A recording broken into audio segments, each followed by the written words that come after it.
Assalamualaikum warahmatullahi wabarakatuh. Selamat siang semuanya. Salam sehat. Jangan lupa selalu 3M dan kirim salam untuk orang-orang yang ada di sekitar kalian.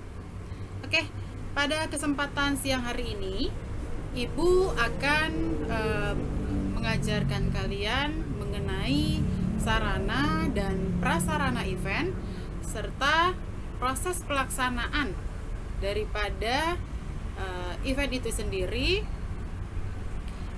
di dalam penjalanannya ya. Oke, sarana adalah segala sesuatu yang digunakan sebagai alat, bahan, fasilitas, perlengkapan yang digunakan untuk mencapai maksud dan tujuan dari suatu proses produksi. Maksudnya apa? Jadi alat-alat atau bahan-bahan yang sifatnya portable artinya bisa dipindah-pindahkan dari satu tempat ke tempat yang lain, itu adalah sarana. Apapun itu bentuknya, bila mana bisa kalian pindahkan dari satu tempat ke tempat yang lain, itu sudah pasti sarana. Oke. Kemudian berikutnya adalah ini adalah contoh sarana. Ibu ambil contoh sarana mengenai event pameran pendidikan. Tentunya kalian pernah dengar ya yang namanya pameran pendidikan itu sendiri. Di pameran pendidikan pasti banyak sarana yang disiapkan. Tapi hal-hal penting utamanya misal contoh kayak booth atau stage. Booth atau stage di dalam sebuah penyelenggaraan pameran ini amat sangat penting ya. Kenapa? Booth ini adalah sebagai pembatas antara peserta pameran yang satu dengan peserta pameran yang lainnya. Mereka butuh sebuah booth, di mana ini untuk membatasi perlengkapan atau alat-alat yang mereka bawa dari masing-masing mungkin universitas atau mungkin juga dari sekolah-sekolah lainnya yang ikut berpartisipasi di dalam pameran itu sendiri. Kenapa sih perlu adanya booth? Ya tadi seperti yang sudah Ibu jelaskan bahwa booth ini penting untuk menempatkan atau memajang atau memberitahukan kepada pengunjung. Hanya dengan melihat mereka sudah langsung secara tidak langsung mereka sudah terbrainstorming bahwa oh ini adalah dari contoh Politeknik Sahid gitu. Politeknik Sahid itu ada apa aja sih? Biasanya orang-orang yang menjaga booth itu sendiri sudah dipersiapkan dengan grooming nih. Di pameran pendidikan mereka biasa grooming perlengkapan saat mereka menjadi seorang mahasiswa di Politeknik Sahid. Groomingnya seperti ini. Kemudian apa saja sih yang diajarkan, metodenya dan lain sebagainya. Biasanya mereka juga memasarkan atau membuat ya workshop kecil lah. Contoh membuat carving fruit. Kemudian bisa juga dengan bagaimana sih caranya plating makanan yang baik gitu. Terus apa aja sih yang diajarkan di dalam pendidikan jurusan vokasi perhotelan gitu. Bisa juga dengan manajemen perhotelan seperti apa, bagaimana caranya menjadi seorang hotelier gitu dan lain sebagainya. Dan di Sahid juga ada yang namanya dunia pariwisata. Pariwisata itu apa aja sih, perlengkapan apa aja yang diperlukan. Nah nanti di pameran tersebut semua bisa dijelaskan agar pengunjung dapat tertarik dan berminat untuk bergabung di universitas ataupun politeknik ataupun sekolah yang mereka minati. Setelah itu ada juga yang namanya stage. Apa sih itu stage gitu? Stage itu mungkin kalian udah banyak yang dengar lah ya. Stage itu adalah panggung utama daripada penyelenggaraan pameran itu sendiri. Panggung utama itu buat apa aja? Pembukaan, kemudian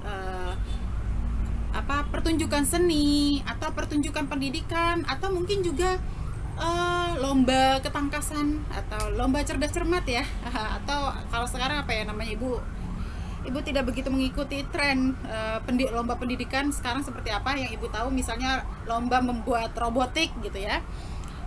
Kemudian di stage itu juga diberlakukan untuk pembukaan dan penutupan, umumnya seperti itu. Hal yang kedua yang harus kalian pelajari adalah mengenai AC, listrik atau genset, sound system, dan lighting. Kenapa diperlukan AC dari luar yang perlu dipindah-pindahkan gitu?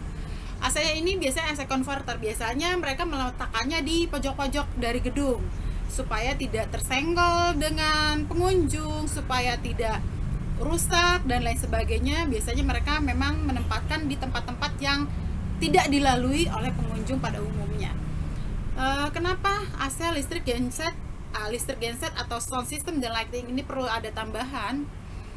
Karena fasilitas yang diberikan oleh pihak penyelenggara gedung biasanya memang sangat-sangat minim. Misal gedung itu biasanya menyediakan fasilitas tersebut hanya 1/4 dari kebutuhan sebuah pameran. Sementara bisa saja tiba-tiba pengunjung yang datang itu melewati kapasitas umumnya gitu. Bisa 1.000, bisa 2.000 pengunjung dalam sehari gitu. Oleh karenanya diperuntukkanlah alat-alat tambahan ini. Kemudian lagi dibutuhkan juga yang namanya meja ataupun bangku di masing-masing booth, stage, ataupun di tempat-tempat khusus ya. Biasanya juga diselenggarakan di tempat sebuah pameran pendidikan itu adalah workshop atau seminar mengenai edukasi terhadap anak. Di sini juga dibutuhkan meja dan bangku. Kalau meja dan bangku di booth tentunya penting untuk bila mana ada peserta atau pengunjung yang berminat untuk langsung bergabung atau mendaftarkan diri dengan kampus yang emang dia tunggu-tunggu gitu. Karena biasanya kalau ada pameran nih suka ada dapat souvenir lah atau dapat diskon lah dan lain sebagainya. Oleh karenanya dia begitu datang dan dia langsung sudah dapat penjelasan yang lebih loyal daripada para petugas yang berjaga gitu. Oleh karenanya dibutuhkan meja dan bangku. Sementara kalau di booth atau stand biasanya kan pengunjung yang ingin menyaksikan pembukaan sampai penutupan mereka juga butuh bangku untuk duduk. Kemudian untuk bangku saat mengikuti workshop ataupun seminar itu butuh juga bangku. Nggak mungkin kita berdiri berlama-lama. Seminarnya juga lumayan, biasanya bagus-bagus banget seminar atau workshopnya gitu. Ada juga ibu pernah mengikuti yang namanya workshop origami gitu. Nah itu butuh meja tuh, nggak hanya bangku aja, butuh meja karena kan kita diberikan kertas yang bisa langsung dipraktekkan saat itu juga, mengikuti dari para teachernya gitu. Oke. Kemudian berikutnya adalah mengenai produk pendidikan, layar proyektor. Nah produk pendidikan ini biasanya memang selalu dibawa oleh masing-masing pendidikan oleh masing-masing universitas, politeknik atau sekolah. Tujuannya biasanya sebagai bukan penggugah sih, sebagai petunjuk bahwa di universitas ini atau di kampus ini memang betul loh kita mengajarkan teknik metode pelatihan sensorik anak atau pelatihan motorik anak gitu. Biasanya kalau pendidikannya tentang anak-anak yang SMP atau SMA itu barang-barang edukasi yang memang dibutuhkan itu akan mereka bawa dan mereka pertunjukkan kepada si anaknya ini gitu, supaya anaknya lebih tertarik lagi untuk masuk dan bergabung di sekolah tersebut. Kemudian adanya layar proyektor. Kenapa sih butuh layar proyektor? Layar proyektor ini butuh saat seseorang sedang melakukan presentasi terhadap pengunjung. Pengunjung itu kan ada anak dan ada orang tua gitu. Kalau misalnya motivatornya ini adalah orang-orang yang sangat familiar atau sangat famous di dunia pendidikan, biasanya pengunjung itu banyak banget gitu. Misal Adam Ho gitu, dia ahli di bidang psikologi anak gitu. Dia akan mengajarkan tuh teknik-teknik bagaimana sih caranya mendidik anak agar dia tuh cinta belajar gitu, atau dia cinta untuk datang ke sekolah gitu. Dia punya trik-trik atau teknik-teknik tersendiri di mana waktu yang dibutuhkan tuh sangat-sangat lama, dan itu butuh layar proyektor karena dia juga mengajarkan bagaimana caranya menghafal pelajaran tanpa membosankan dan lain sebagainya. Dan ini orang tua dan anak harus dilibatkan langsung di dalam seminar itu sendiri. Kemudian ada lagi yang namanya materi iklan. Materi iklan ini penting sekali bagi dunia events. Kenapa? Karena nggak mungkin ada pengunjung kalau nggak ada iklan yang pernah dijalankan. Iklan itu baik iklan media cetak, media elektronik, maupun media sosial. Sekarang zamannya media sosial. Sebelum adanya media sosial, dahulu lebih banyak ke main di media cetak elektronik. Elektroniknya itu bisa melalui radio maupun televisi. Namun biaya untuk pemasangan iklan di media televisi biasanya jarang sekali, sangat-sangat jarang, kecuali yang bekerja sama dengan pemerintahan, karena biayanya sangat-sangat mahal dan sangat-sangat besar sekali. Dan untuk media sosial ini amat sangat murah, dan sekarang semua apapun yang sifatnya jualan pasti menggunakan media sosial. Ibu akan menjelaskan mengenai materi iklan yang sifatnya besar dilihat orang, yaitu ada spanduk, ada umbul-umbul, ada baliho, ada banner, ada giant banner.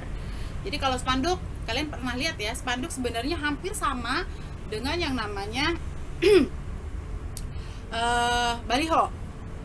Mungkin kalian sering lihat nih baliho yang dipasang di perempatan jalan, atau baliho yang dipajang di saat kampanye atau pilkada gitu. Nah, baliho pameran pendidikan juga ada gitu, tapi memang tidak terlalu banyak. Biasanya baliho-baliho ini dipasang hanya mendekati tempat acara gitu. Kenapa? Karena pajak untuk pemasangan iklan ini memang lumayan besar. Oleh karenanya hanya dipasang di sekitaran arena pameran itu sendiri, dengan catatan untuk mengurangi budget pajaknya. Bedanya antara spanduk, banner dengan billboard ataupun baliho, kalau spanduk itu bahan-bahannya adalah bahan-bahan yang umum dipakai, misal bahan katun ataupun bahan jeruk ataupun bahan Korea dan lain sebagainya. Sama juga dengan yang namanya baliho, itu bahan-bahannya adalah bahan yang tidak permanen. Biasanya paling lama bertahan di cuaca hujan, panas dan lain sebagainya, apalagi iklim Indonesia ini, itu hanya bertahan 1-2 bulan, itu paling lama. Dan spanduk atau baliho umumnya dipasang di tempat-tempat yang juga sifatnya tidak permanen. Contoh, dipasang di bambu-bambu atau menggunakan besi yang bisa dibongkar pasang gitu. Atau juga di antara, mungkin kalian pernah lihat ya, di antara pohon-pohon kayu gitu. Sebenarnya sih nggak boleh ya pasang di pohon kayu. Lebih baik pasanglah di tempat-tempat yang memang bisa dilihat orang banyak dan tidak merugikan alam. Harusnya seperti itu. Kemudian untuk billboard ataupun giant banner, itu umumnya billboard itu sendiri menggunakan kualitas bahan yaitu fiberglass. Biasanya itu mungkin kalian pernah lihat lah, kalau kalian lagi bawa kendaraan di jalan-jalan tol, mungkin terlihat ya di atas tuh kelihatan banget tuh pasangan-pasangan iklan-iklan di billboard besar gitu kan. Dan sifatnya itu lama gitu, permanen. Itu bisa memakan waktu 3 bulan, 6 bulan, 1 tahun, atau berapapun lamanya, itu tergantung dengan kontrak mereka dengan pihak si pemasang iklan gitu. Dengan pihak advertisingnya. Nah, untuk giant banner ini juga ukurannya besar dan biasanya lebih besar lagi daripada billboard. Biasanya dipasang di area sekitar acara juga nih gitu. Ukurannya dengan spanduk atau baliho itu biasanya jauh lebih besar. Mungkin kalian pernah lihat yang namanya di stage, di belakang stage. Nah, itu adalah giant bannernya. Atau kalau di mall tuh biasa suka dipasang tuh antar lantai 1, 2, 3 gitu, dipasang semacam spanduk. Nah, itu namanya giant banner. Kalau udah besar banget itu namanya giant banner. Dan sifatnya pemasangannya pun tidak lama, biasanya hanya selama pameran berlangsung, atau H-1 sebelum pameran dan H+1 setelah pameran, dan itu langsung dibuka. Dan sifatnya ini pun biasanya bebas dari pajak karena dipasang hanya di sekitar pelataran tempat acara saja. Oke, kemudian yang terakhir daripada sarana yang akan Ibu bahas, sebenarnya masih banyak lagi, namun ini adalah hal penting, yaitu bagian keamanan. Di nomor 6 ini adalah keamanan. Kenapa keamanan ini penting? Tentulah ketika pengunjung datang bawa senjata tajam, itu kan nggak mungkin dipersilahkan masuk. Otomatis pengunjung yang lain pun akan merasa tidak nyaman. Kemudian peserta daripada tenan pemilik booth itu sendiri juga pasti nggak nyaman gitu. Oleh karenanya sistem keamanan pasti dilengkapi dengan detektor ataupun alat-alat yang lainnya. Namun di zaman COVID seperti sekarang ini, mungkin kalau pameran sudah bisa mulai diselenggarakan, akan digunakan ya sistem 3M itu sendiri gitu. Dicek suhu badannya, maskernya, kemudian harus cuci tangan ataupun menggunakan hand sanitizer. Itu sangat-sangat penting. Nah, bila mana malam setelah penutupan dan besok pasti akan ada acara lagi, tempat booth dan stand acara itu harus dijaga oleh keamanan dan biasanya menggunakan binatang seperti anjing untuk benar-benar mengamankan situasi barang-barang daripada si peserta acara di event pameran pendidikan ini sendiri. Kenapa? Karena masing-masing booth biasanya kan suka membawa yang namanya mesin fotokopi sendiri, printer sendiri. Kalau laptop mungkin bisa dibawa pulang ya. Tapi kalau laptopnya banyak, ya mau nggak mau dia tuh dititipkan di sana gitu. Dan juga barang-barang edukasi lainnya pun sekarang juga mahal-mahal kan. Kayak layar proyektor yang besar gitu, yang berapa meter gitu. Kemudian alat-alat pendidikan lainnya, itu nggak mungkin dibawa pulang tiap hari selama pameran gitu. Oleh karenanya butuh ada yang namanya keamanan dan binatang yang memang biasa bertugas untuk menjaga keamanan itu, dan itu pun dilepas mulai dari closing sampai besok pagi baru binatang peliharaannya tersebut akan dikeluarkan gitu. Kenapa? Karena kita tidak pernah tahu yang namanya kriminalitas terjadi kapan dan jam berapa gitu. Oleh karenanya sistem keamanan menggunakan binatang ini amat sangat diperlukan dan amat sangat dipakai oleh semua pameran yang sifatnya lama gitu. Oke, kita berlanjut ke berikutnya. Oke, berikutnya adalah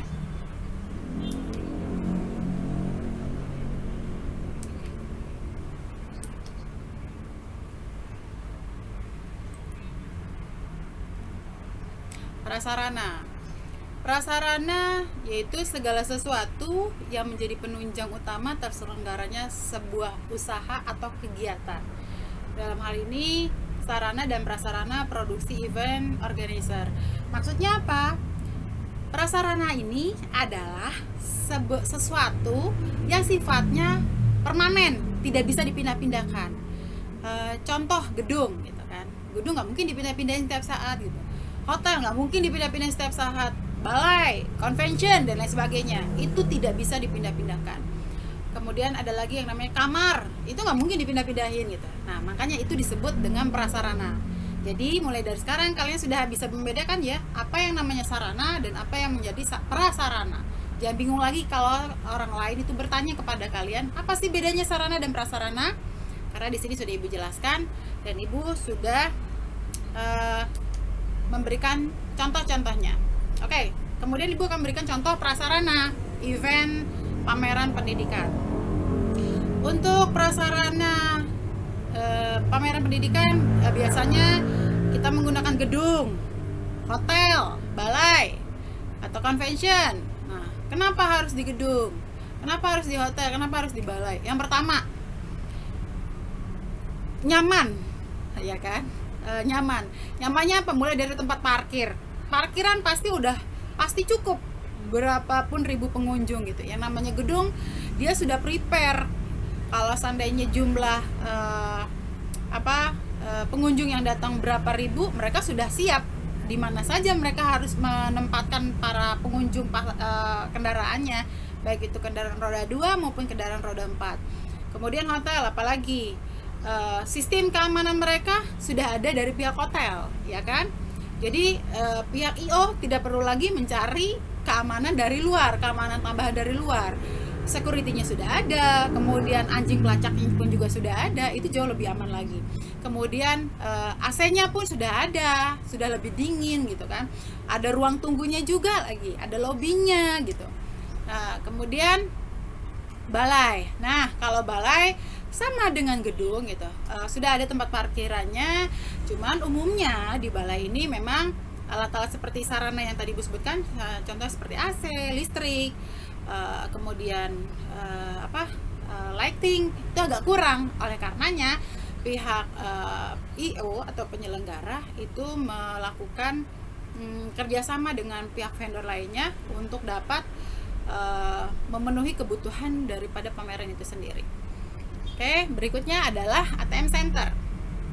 Nah, ATM Center ini diperlukan dalam sebuah acara karena biasanya nggak semua peserta itu bawa uang cash. Ya, satu itu. Yang kedua, berkaitan lagi dengan mungkin masing-masing booth punya bawa mesin debit. Dari beberapa bank gitu. Namun terkendala lagi dengan masalah provider. Nah, providernya inilah yang terkadang terkendala, misalnya cuaca hujan besar, otomatis koneksi internetnya sulit. Oleh karenanya kalau ada ATM Center yang harus ada di setiap tempat acara atau pameran, kenapa begitu penting? Ya itu tadi, bila mana terjadi suatu masalah dengan mesin debitnya, mereka bisa ngambil di ATM Center. Kemudian lagi toilet atau rest area. Kenapa sih ini jadi prasarana gitu? Nggak mungkin kan toilet dipindahin? Mungkin sih ada toilet berjalan di dalam sebuah truk gitu. Tapi gedung hotel atau balai itu sendiri pasti harus menyiapkan toilet itu sendiri. Kenapa? Ya nggak mungkin kan, misalnya nih gedungnya di JCC, Jakarta Convention Center, kamu ada di ruang G atau ruang C atau di ruang B, itu luasnya berapa meter gitu, berapa kilometer gitu. Kalau kamu harus keluar nyari toilet yang mobile, apa nggak mungkin ini terjadi sesuatu hal dan jadi masalah bagi si pengunjung ataupun bagi peserta pameran ataupun bagi talent ataupun bagi mungkin VVIP-nya event gitu. Ini menjadi sebuah kritik keras nantinya gitu. Oleh karenanya toilet yang sifat permanen di dalam gedung itu sendiri wajib ada dan harus dicek setiap saat oleh para petugasnya. Nah, keuntungannya kalau di hotel adalah pasti bersih terus. Kenapa? Karena petugasnya selalu ngecek, dan itu sudah menjadi rutinitas pekerjaan mereka. Kemudian ada perlunya rest area. Rest area ini mungkin bisa untuk tempat makan.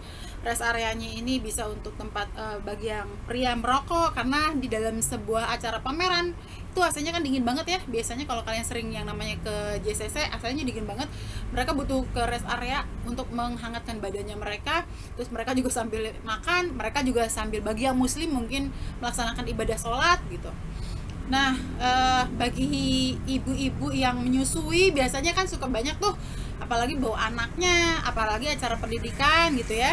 Ada kakaknya yang mau masuk sekolah, ya adiknya juga dibawa-bawa gitu. Dan biasanya butuh ruang khusus untuk ibu menyusui, dan ini harus disiapkan oleh pihak penyelenggara maupun dari pihak gedung itu sendiri.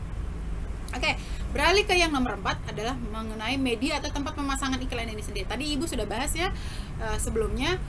Untuk media atau tempat pemasangan iklan, kalau kalian datang ke yang namanya JCC, itu ketika kalian masuk pintu depan ataupun pintu samping itu sudah terpampang tuh. Kalau yang di atas adalah umbul-umbul, kalau yang sepanjang jalan itu adalah spanduknya. Ukurannya nggak terlalu besar, tapi jelas banget, mata kalian pasti langsung kelihatan bahwa itu adalah pameran pendidikan misalnya. Dan biasanya di JCC tuh dalam seminggu bisa ada 3 pameran yang dilakukan secara bersamaan. Pameran di sini pendidikan, di tengah misalnya pameran perumahan, yang di ujung adalah pameran air, Jadi ketika mereka menggunakan iklan atau media yang benar, itu insya Allah sih pengunjung nggak akan salah tempat gitu, karena iklannya itu sudah benar gitu. Nah, kemudian lagi yang kelima adalah materi iklan. Materi iklan tadi sudah Ibu sempat bahas ya. Tadi ada yang spanduk, baliho, dan lain sebagainya. Biasanya ini tugasnya seorang desain, ya desain Photoshop lah, atau desain apa ya, ya yang terkait dengan pembuatan sebuah iklan, terkait dengan pembuatan sebuah media promosi. Ya ini materinya harus matang banget, dengan judul yang tepat, dengan tema yang tepat, dan siapa targetnya mereka. Apakah anak usia, kalau untuk pendidikan ya, biasanya anak-anak SMP, SMA, dan kuliah, universitas, itu yang ditargetkan oleh materi iklannya gitu. Jangan sampai nanti iklannya nih untuk orang-orang yang udah lulus kuliah gitu, ya buat apa gitu ya, kecuali sih dia udah punya anak ya. Oke, beralih ke bagian berikutnya, restoran atau kafe. Memang ada beberapa restoran atau kafe yang sifatnya hanya ada saat event terjadi gitu. Tapi ada juga kayak contoh JCC ataupun beberapa tempat lainnya, tempatnya ini sudah permanen, cuman yang isinya aja yang gantian. Siapa yang siap untuk berani bayar tempat tersebut? Ya penting apa enggak sih? Penting banget gitu. Terutama bagi para kelas yang eksekutif kelas gitu ya. Pihak IO biasanya memberikan jamuan kepada mereka di restoran atau di kafe tersebut gitu. Nggak mungkin kan kita ngasih nasi kotak sama mereka gitu. Pasti mereka akan ya event berikutnya nggak mungkin mereka mau buka kalau kamu melayani mereka dengan nasi kotak gitu. Dan restoran ini juga banyak juga sih peminatnya.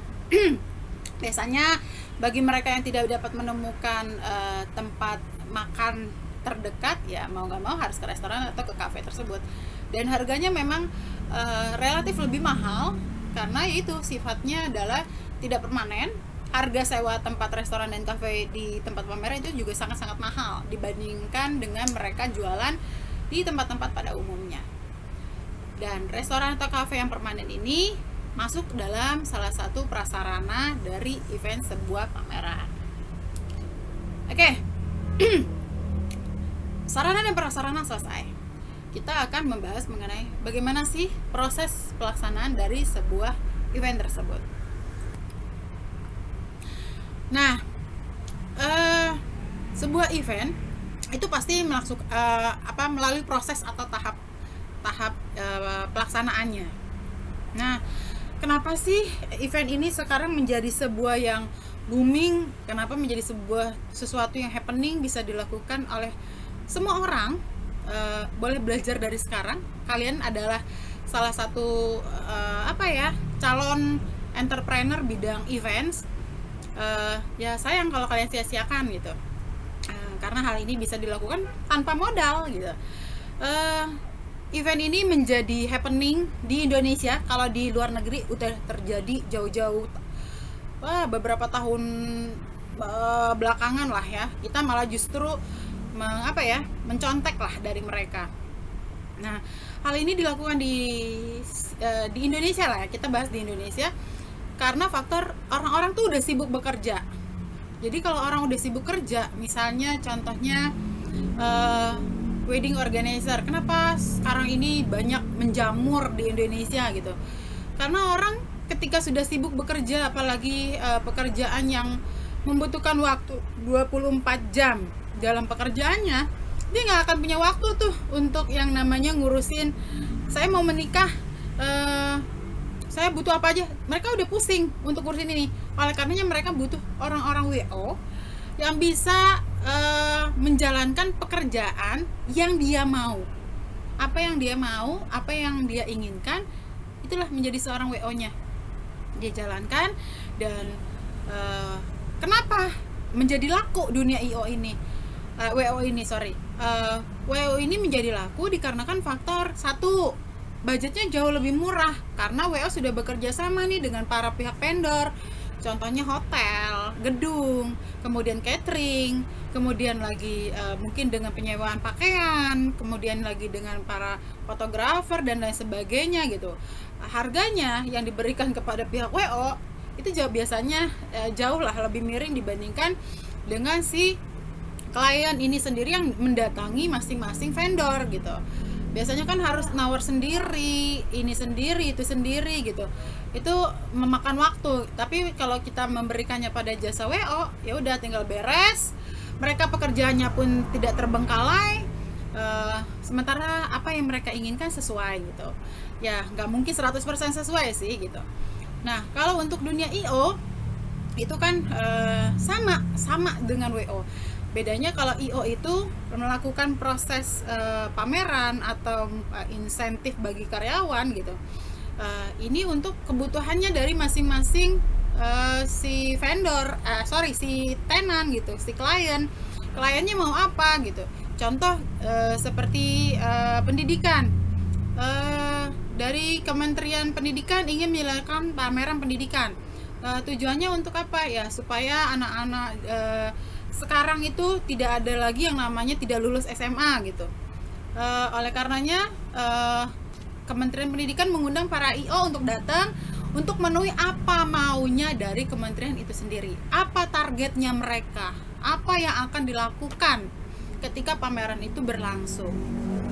Nah, nggak mungkin orang kementerian ngurusin event gitu. Paling mereka hanya ngisi acara gitu. Karena proses untuk pelaksanaan event ini tuh butuh waktu yang amat sangat panjang sekali. Itu butuh waktu minimal 3 bulan sampai 6 bulan. Karena harus ngurus ke dinas pariwisatanya lah, ngurus perizinan keramaian lah, ngurus perizinan gedung lah, mencari para vendor, mencari para sponsorship, medianya kemana dan lain sebagainya. Itu banyak sekali. Itu butuh proses yang panjang, nggak mungkin membalikan telapak tangan gitu. Apalagi kalau seandainya kementeriannya hanya ngasih budget yang sangat-sangat minim gitu. Wah, itu berat banget. Itu butuh proses yang panjang gitu. Kecuali nih kementerian memberikan uang full berapapun maunya kebutuhan event. Nah, itu tanpa harus sponsor pun ya, event dalam seminggu pun bisa dikerjakan gitu. Karena apa? Karena IO-nya sudah biasa bekerja sama dengan para pihak vendor, dengan hubungi A, B, C, D, E, 2 hari kelar, event bisa terselenggara. Oke.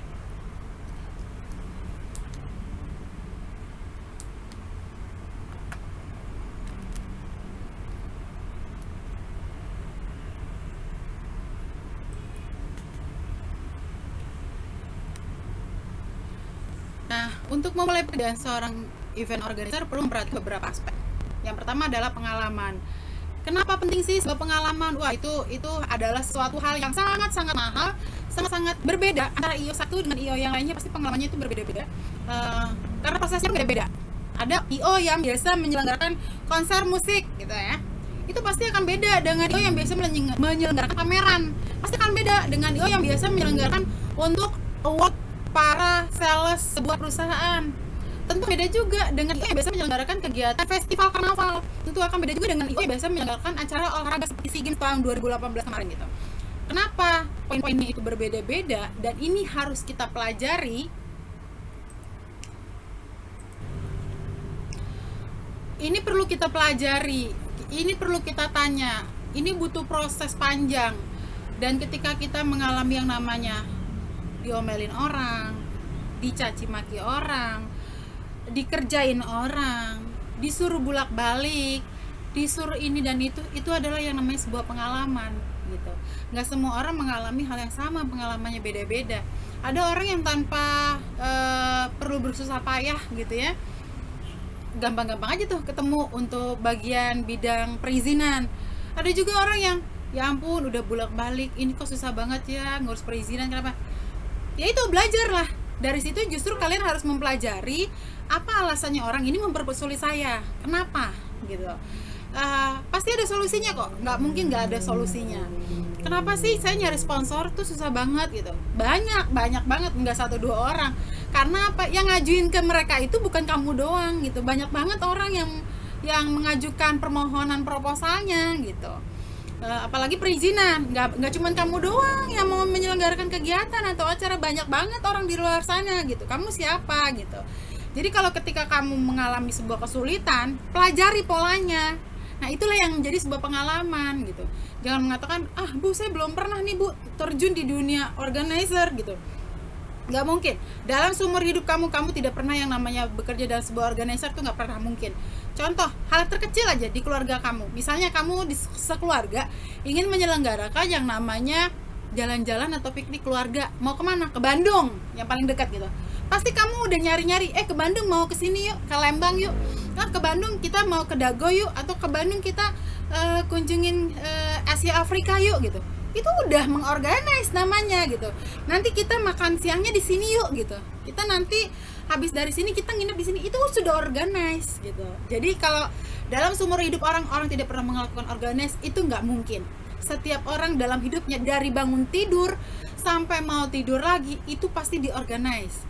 Ya beda ya kalau emang orang bener-bener pemalas atau orang-orang sakit yang hanya tidur makan doang gitu. Ya itu nggak tahu deh. Itu haknya kalian gitu.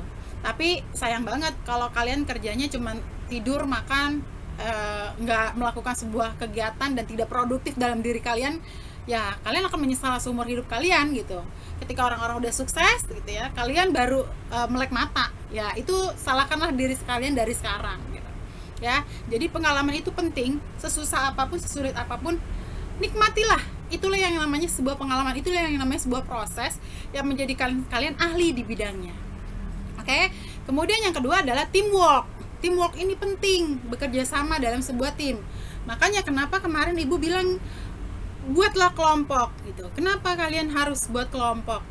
Dan Ibu hanya ngasih tema, kalian mau bikin apa. Ibu pengen tahu nih kelompok kalian udah sejauh mana. Dan bagi kalian yang belum mendapatkan kelompok, nanti akan Ibu berikan kelompoknya. Kenapa? Ibu pengen nih antar kalian itu ngobrol dulu. Kita mau tentang ini nih, temanya, konsepnya tentang carving gitu. Siapa yang akan membuat carvingnya? Kita pengen bikin konsep yang berbeda. Kita harus buat sesuatu yang boom gitu. Itu harus kerjasama. Ini saya mengalami kesulitan nih, saya tidak menemukan sesuatu ini nih gitu. Ya udah, jalanin aja, pasti ada jalan lain gitu. Kayak kalian mau ke kampus Syahid aja, itu kan nggak cuma satu jalur, banyak jalur kan menuju ke sana gitu. Dan kalau misalnya ketemu macet di satu sisi, kasih tahu nih timnya yang lain, jalan sini macet, jangan lewat jalan sini ya, lewat jalan yang lain. Sama di dalam sebuah tim event organizer, kalau ketemu masalah, omongin, rembukin tuh sama tim yang lain. Ini saya kok nggak ketemu ya barang ini, bisa nggak kalian ada yang bantu saya? Nah, ketika kalian pun misalnya ada tim kalian yang lain juga menemukan masalah, kalian juga harus bantu cari solusi. Jangan memberikan masalah doang, tapi kalian harus cari solusinya, kerjakan bersama-sama. Jangan sampai nanti pada akhirnya yang namanya sebuah tim itu rontok gara-gara kalian sendiri yang nggak mau kerjasama. Itu rontok atau jadi musuh bebuyutan, musuh dalam selimut, hanya gara-gara kesel, hanya gara-gara nggak ketemu jalan keluarnya. Kenapa nggak ketemu jalan keluarnya? Karena kalian tidak pernah evaluasi terhadap timnya kalian itu sendiri gitu. Oke? Oleh karenanya rajin-rajinlah evaluasi. Bila ketemu masalah, evaluasi. Nggak masalah misalnya ada yang bad mood, ya berapa orang pun, misalnya tim kalian ada 7 nih, kalian harus evaluasi nih antar tim. Berapa orang? Yuk kita diskusi dulu nih 3. Hasilnya apa? Buat notulennya dilaporkan ke grupnya kalian supaya tahu perkembangannya. Nih, kita progresnya udah sampai sekian persen nih. Kayak kalian masak aja, itu kan harus ada progres kan. Misalnya hari ini di hotel kalian disuruh masak spaghetti bolognese, terus spagettinya habis gitu. Ya, kalian harus laporan dong ke bagian manajemen atau bagian logistik. Ini spagettinya habis, atau ini dagingnya habis, atau apanya habis. Kan harus kerjasama gitu. Kalau nggak kerjasama, gimana kalian mau dapet cuan? Oke? Kemudian yang ketiga adalah relasi. Penting banget sebuah relasi. Nah, ketika kalian menemukan sebuah masalah di dalam sebuah pekerjaan,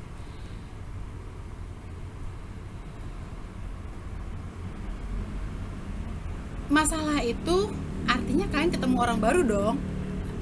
Ketika kalian ketemu orang baru dan ketemu masalah baru, keep yang namanya kontak personal orang tersebut disimpan, dijaga relasinya, saling komunikasi, ngobrol dan lain sebagainya. Jangan pernah disia-siain, orang ini rese, ya udah orang ini rese, tapi orang ini pasti punya kelebihan, pasti orang ini punya potensinya apa, kalian bisa gali gitu.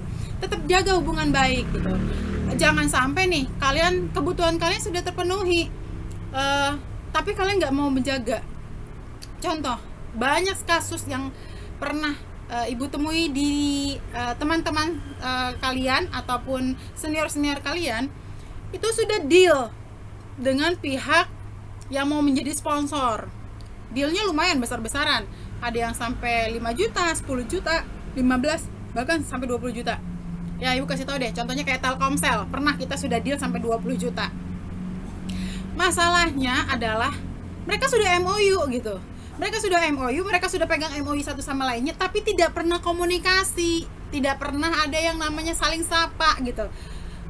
Kesannya seakan-akan, dulu aja awal-awal aja deket-deket, giliran udah dapet aja, kalian kayak lupakan saya gitu. Please, jangan pernah kayak begitu. Jangan pernah jadi kacang yang lupa sama kulitnya. Itu baru satu. Ada lagi tempat lain, mereka menyelenggarakan kegiatan untuk table manner.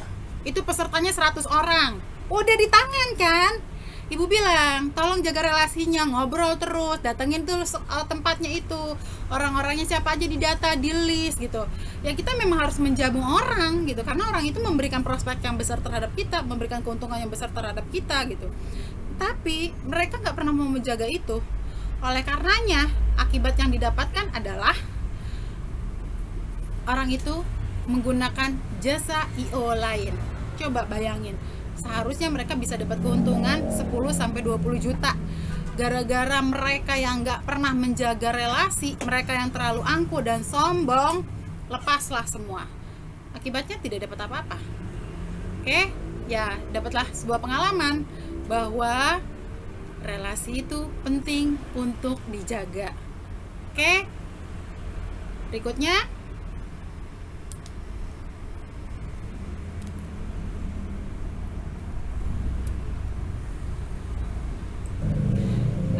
berikutnya adalah kreativitas. Nah, bagi kalian seorang IO, kalian harus kreatif lah. Kenapa ibu bilang ini penting bagi eventnya kalian? Contoh ya, kayak pameran pendidikan. Itu banyak banget loh IO-IO yang menyelenggarakan masalah pameran pendidikan. Tapi paling banyak yang diminati yang mana? Yang terbaru. Orang selalu nyari yang terbaru. Kalau misalnya konsepnya sama nih kayak kemarin, orang pasti nggak akan mau datang lagi deh ke tempat itu. Dan peserta ini dalam artian pembeli dari booth yang kalian jual, itu pasti juga nggak akan mau mengikuti event kalian lagi. Karena apa? Pengunjungnya nggak ada. Mereka kan juga harus hitung-hitungan gitu. Ketika mereka mengeluarkan budget untuk sewa stand kalian, mereka harus dapetin total pemasukan yang lebih dong gitu, untuk nutupin budget tersebut, minimal seperti itu gitu. Oleh karenanya, kalau kalian nggak kreatif dalam mengelola event kalian itu sendiri, mengisi acaranya, konsep desain suasana di dalam pameran kalian, isi acaranya kalian, siapa bintang tamu yang diundang, kemudian isi kegiatan seminar, workshop dan lain sebagainya. Kalau kalian nggak selalu up to date, nggak selalu terbarukan, otomatis IO kalian menjadi terbelakang dan IO kalian akan dihindari oleh para peserta vendor yang akan mengikuti kegiatan kalian. Penting untuk kreatif. Penting bagi kalian untuk datengin IO sejenis atau pameran sejenis yang memang kalian biasa laksanakan. Bu, artinya kita jadi mata-mata, Bu? Ya iya, gitu. Memang gitu. Karena IO lain pun melakukan seperti itu ke eventnya kalian gitu. Apa nih yang beda dari dia? Kalian amati, bukan berarti kalian harus meniru, tapi kalian perbarui sehingga pameran kalian tuh beda dari pameran yang IO sebelumnya lakukan gitu. Itu ialah yang membuat orang tertarik untuk datang tempat-tempat baru. Jangankan orang lain, kalian sendiri kalau merasakan sesuatu yang sama di waktu yang nggak jauh beda, ngapain datang ke tempat itu lagi? Udah jauh-jauh, udah parkir, udah ongkos, udah makan dan lain sebagainya, lumayan mahal gitu. Event acara tersebut membosankan, sama, pasti kalian nggak akan mau datang. Oke? Kemudian yang berikutnya adalah mengenai masalah kesabaran. Kenapa seorang manajer, seorang supervisor, jangankan itu, kalian pun sebagai karyawan harus sabar, ekstra banget dibandingin kalian menjadi seorang karyawan yang biasa. Kenapa? Yaitu disitulah kalian mendapatkan sebuah pengalaman, disitulah kalian mendapatkan relasi baru, disitulah kalian menemukan kreativitas baru, disitulah kalian mengenal apa yang namanya sifat dan watak orang, disitulah kalian mengenal bagaimana caranya berjualan yang baik dan bagaimana caranya melayani yang baik terhadap peserta maupun pengunjung. Kenapa penting sabar itu? Yaitu tadi seperti yang Ibu bahas. Oke? Berikutnya adalah mengenai masalah modal. Nah, modal ini memang amat sangat-sangat penting di awal bagi penyelenggaraan sebuah pameran. Nah, mungkin dong kalau kalian melakukan sebuah kegiatan pameran tanpa modal. Modalnya apa? Tadi, kalian punya relasi, itu modal. Kedua, kalian punya calon investor, itu modal. Bukan berarti modal uang itu harus dari diri kalian, tapi ketika kalian punya relasi dan punya investor, itu adalah modal paling besar dari kehidupan IO-nya kalian itu sendiri. Oke?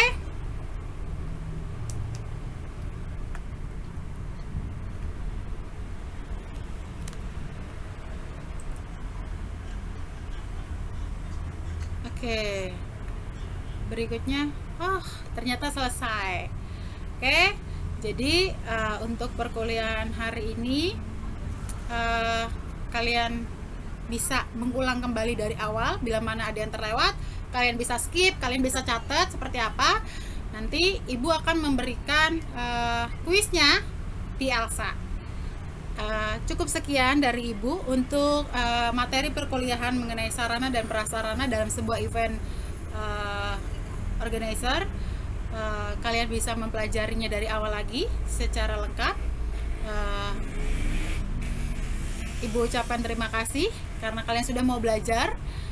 Ibu berharap kalian menjadi seseorang yang lebih tough lagi ke depannya. Kalian lebih perhatian lagi, peduli lagi. Jangan sampai nanti kalian terlalu cuek dalam menjalani sebuah kehidupan, karena event ini adalah mengajarkan bagaimana seseorang berpola dan bertingkah laku di dalam menjalankan pekerjaannya atau kegiatannya dan kehidupannya sehari-hari. Oke, salam sehat untuk kalian semua. Kirim salam juga untuk orang-orang yang ada di sekitar kalian, orang tua kalian, teman kalian, mungkin pacar kalian, sahabat kalian. Jangan lupa selalu jaga 3M.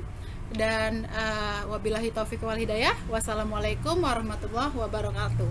Selamat sore semuanya.